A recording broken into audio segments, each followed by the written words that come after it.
warahmatullahi wabarakatuh. Perkenalkan, nama saya Dwi Utari, NPM 191600032 dari program studi PGSD 4A.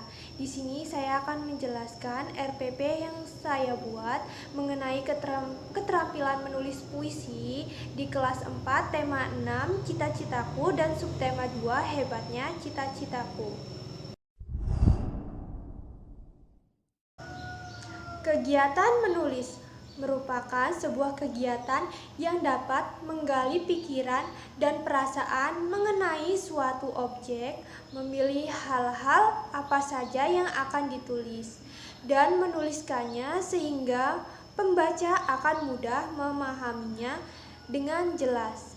Kegiatan menulis pada dasarnya bukan hanya untuk melahirkan sebuah pemikiran atau perasaan saja, melainkan juga merupakan pengungkapan ide, pengetahuan, ilmu, dan pengalaman hidup seseorang dalam bahasa tulis.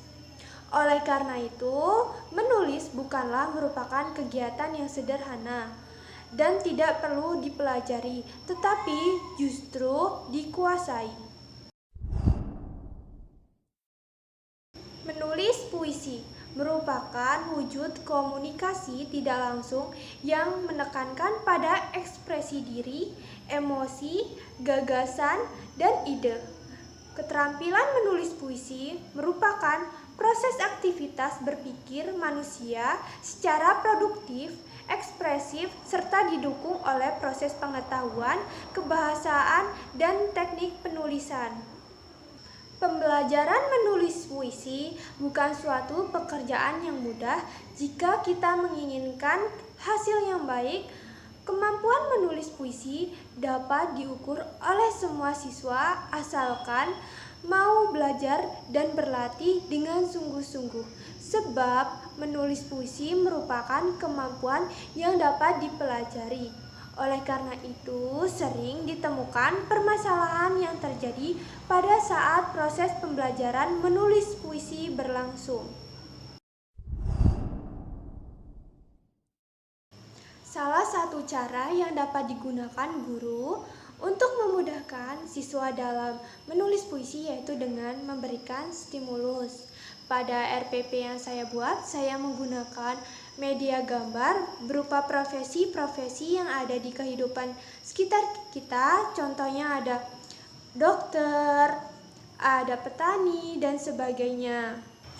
Dengan penggunaan media gambar tentunya akan memudahkan siswa dalam menemukan ide atau gagasan-gagasan. Dengan media gambar ini dapat memberikan pemahaman dan memperkuat ingatan, dan dapat pula menumbuhkan minat siswa dan dapat memberikan hubungan antara isi materi pelajaran dengan dunia nyata.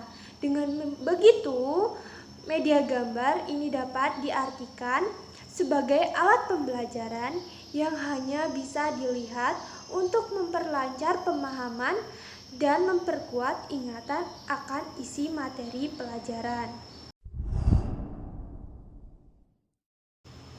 Kelebihan media gambar. Yang pertama, harganya terjangkau dan kita juga bisa membuat sendiri media yang akan digunakan sesuai dengan keinginan kita, tetapi juga harus sesuai dengan materi yang kita ajarkan. Yang kedua itu mudah didapat, yang ketiga mudah digunakan, yang keempat lebih realistis, yang kelima mengatasi keterbatasan ruang. Kelemahan dari media gambar. Media ini hanya dapat dilihat saja dan ukurannya juga sering kurang tepat untuk pengajaran dalam kelompok besar. Mengenai RPP, saya mengambil tema 6, cita-citaku, dan subtema 2, hebatnya cita-citaku pada kelas 4, pertemuan kelima dengan alokasi waktu 1 hari. Pada kompetensi inti, mengungkapkan gagasan, pendapat, dan perasaan melalui menulis puisi. Untuk Kompetensi dasar, membuat puisi dan membacakan makna puisi. Pada indikatornya, yang pertama itu ada membuat puisi dengan rima yang tepat. Yang kedua itu menerangkan gagasan-gagasan tentang cita-cita dengan lancar.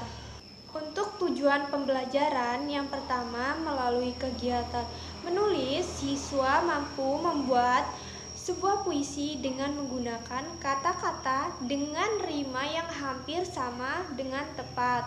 Yang kedua, melalui kegiatan menulis puisi, siswa mampu menuangkan gagasan-gagasan tentang cita-citanya dengan lancar. Untuk materi pembelajaran, yang pertama membuat puisi dan membacakan makna puisi. Stimulus, penugasan, dan ceramah. Pada kegiatan pembelajaran, pada kegiatan pendahuluan dengan alokasi waktu 10 menit, yang pertama itu ada guru memberikan salam dan mengajak semua siswa berdoa menurut kepercayaan masing-masing. Yang kedua, guru mengecek kesiapan siswa dengan mengisi lembar kehadiran siswa serta memeriksa kerapian pakaian dan tempat duduk. Yang ketiga, memberikan informasi mengenai tema yang akan dipelajari adalah cita-citaku. Yang keempat, guru menyampaikan tahapan kegiatan yang meliputi kegiatan menanya, mengeksplorasi, mengomunikasikan, dan menyimpulkan. Selanjutnya, pada kegiatan inti dengan alokasi waktu 50 menit, yang pertama, siswa mengamati gambar-gambar buku yang terdapat pada halaman 102. Dengan bimbingan guru, siswa membahas tentang buku-buku cerita tersebut yang beberapa di antaranya merupakan karya penulis cerita anak Indonesia. Dengan bimbingan guru, siswa juga membahas tentang apa saja yang dilakukan oleh profesi seorang penulis. Untuk kegiatan yang kedua, guru mengaitkan kegiatan tersebut dengan judul tema cita-citaku dan judul subtema hebatnya cita-citaku. Yang ketiga, guru memberikan contoh berbagai macam cita-cita melalui media gambar untuk menstimulus ketertarikan siswa tentang topik cita-citaku. Selanjutnya, yang keempat, guru membahas contoh karya tulis, yaitu sebuah puisi yang seringkali mempunyai makna yang dalam. Namun, puisi menggunakan kalimat yang lebih pendek dibandingkan dengan karangan. Selanjutnya, yang kelima, siswa kemudian mencoba membuat sebuah karangan puisi tentang cita-cita dengan mengikuti langkah-langkah seperti membayangkan cita-citanya, membuat beberapa kata kunci dari setiap gagasan yang dimiliki.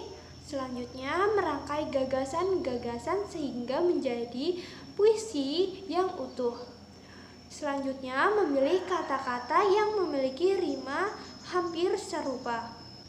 Lalu, menuliskan puisi di dalam buku catatan dan bekerja sama dengan teman sebangku.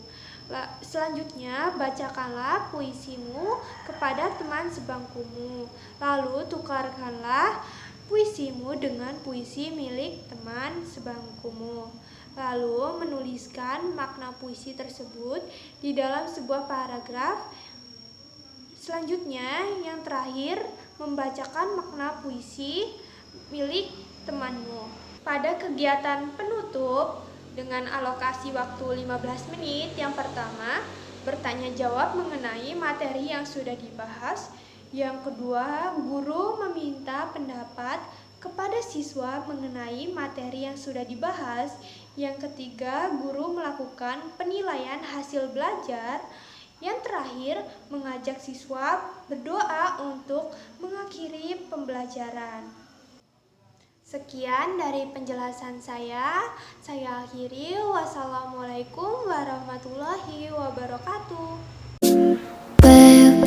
지금 우린 함께 할 수 있을까?